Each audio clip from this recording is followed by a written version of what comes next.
अस्सलाम वालेकुम, मिलत टाइम्स में आपका स्वागत है। मैं हूं असरार अहमद। आज हम तमिलनाडु हाउस पहुंचे हुए थे क्योंकि जामिया कोऑर्डिनेशन कमेटी ने यहां तमिलनाडु हाउस घेराव का कॉल दिया था, क्योंकि कल चेन्नई में एक शांतिपूर्वक प्रदर्शन चल रहा था, जिसकी वजह से पुलिस ने लाठीचार्ज की। एक आदमी की उसमें मौत हो गई, दर्जनों उसमें ज़ख्मी हुए, जिसकी वजह से जामिया कोऑर्डिनेशन कमेटी ने तमिलनाडु हाउस घेराव का कॉल दिया था।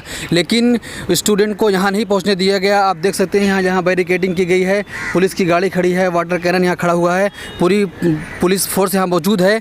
तो बच्चों को रास्ते ही से डिटेन कर लिया गया और डिटेन करने के बाद उनको कहीं और ले जाकर छोड़ा जा रहा है। उनको तमिलनाडु हाउस के सामने नहीं आने दिया गया, उनको डिटेन कर लिया गया है। तो जामिया कोऑर्डिनेशन कमेटी ने तमिलनाडु हाउस का घेराव का कॉल दिया था, उनको यहाँ तक पहुँचने नहीं दिया गया, उनको डिटेन करके कहीं और ले जाया जा रहा है। क्योंकि कल चेन्नई में जो शांतिपूर्वक प्रदर्शन चल रहा था, वहाँ पे पुलिस की लाठीचार्ज हुई, पुलिस की बर्बरता हुई, एक शख्स की जान भी गई, सैकड़ों उसमें ज़ख्मी हैं, कई लोगों को गिरफ्तार किया गया, उसके बाद लोगों को छोड़ा गया।